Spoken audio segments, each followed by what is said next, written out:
പ്രാർത്ഥിക്കാം. എന്റെ അഭയശിലയും വിമോചകനുമായ കർത്താവേ, എന്റെ അധരങ്ങളിലെ വാക്കുകളും ഹൃദയത്തിലെ വിചാരങ്ങളും അങ്ങയുടെ ദൃഷ്ടിയിൽ സ്വീകാര്യമായിരിക്കട്ടെ. ഒരിക്കൽ കൂടി നമുക്ക് ചൊല്ലാം. എന്റെ അഭയശിലയും വിമോചകനുമായ കർത്താവേ, എന്റെ അധരങ്ങളിലെ വാക്കുകളും ഹൃദയത്തിലെ വിചാരങ്ങളും അങ്ങയുടെ ദൃഷ്ടിയിൽ സ്വീകാര്യമായിരിക്കട്ടെ. Hallelujah, hallelujah. യേശുവേ ആരാധന, യേശുവേ ആരാധന, യേശുവേ നന്ദി. നമുക്കിരിക്കാം. അതുകൊണ്ട് നടക്കുന്ന വഴി ഉത്തമമാണ് എന്നുള്ളൊരു ബോധ്യം എപ്പോഴും നമുക്കുണ്ടാകണം.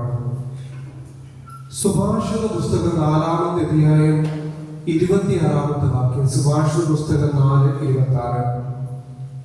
നീ നടക്കുന്ന വഴികൾ ഉത്തമമെന്ന് ഉറപ്പിക്കുക, അപ്പോൾ നീ സുരക്ഷിതനായിരിക്കും.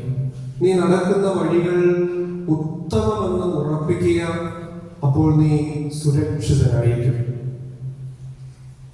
നാം ചെയ്യുന്ന പാപത്തിന് നമ്മൾ മാത്രമല്ല, നമ്മിലൂടെ തലമുറകളിലേക്ക് നമ്മൾ ഉത്തരം പറയേണ്ടതായിട്ട് വരും. ഞാനൊരു ചെറിയ ഉദാഹരണം പറയാം, നിങ്ങളെ ഭയപ്പെടുത്താൻ വേണ്ടിയൊന്നല്ല. തിരുവനന്തപുരം മുട്ടട എന്ന് പറയുന്ന സ്ഥലത്ത് കുറേ വർഷങ്ങൾക്ക് മുമ്പ് ഒരു ധ്യാനം നടത്തുന്ന സമയം 5 ദിവസത്തെ ധ്യാനമാണ്.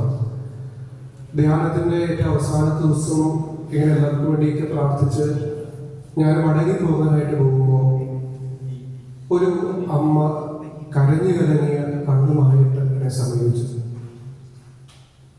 അമ്മയെ കാണുമ്പോൾ തന്നെ അറിയാം, ഇനി കരയുവാനായിട്ട് കണ്ണുനീരില്ലാത്ത വിധം എല്ലും തോലുമായ ഒരു പ്രകൃതം. ഒരു കമ്പില് സാരി വെച്ച പോലെ ഒരു ചെറിയ ശരീരമുള്ള, എന്നാൽ എൻ്റെ അത്രയ്ക്ക് ഏകദേശം ഹൈറ്റൊക്കെ ഉണ്ട്. ജീവിതത്തിൽ അനുഭവിച്ച വേദനകൾ കൊണ്ട്, ബുദ്ധിമുട്ടുകൾ കൊണ്ട് സത്യത്തിൽ വല്ലാതെ അവശതയായി പോയിട്ടുണ്ട്. എന്നാൽ ആ കുടുംബത്തിൽ സത്യത്തിൽ ഇന്നും ആ മനുഷ്യൻ നിലനിൽക്കുന്നത് ഈ കരിഞ്ഞുണങ്ങിയ ഈ അമ്മയുടെ ഒറ്റ പ്രാർത്ഥന കൊണ്ടാണ്.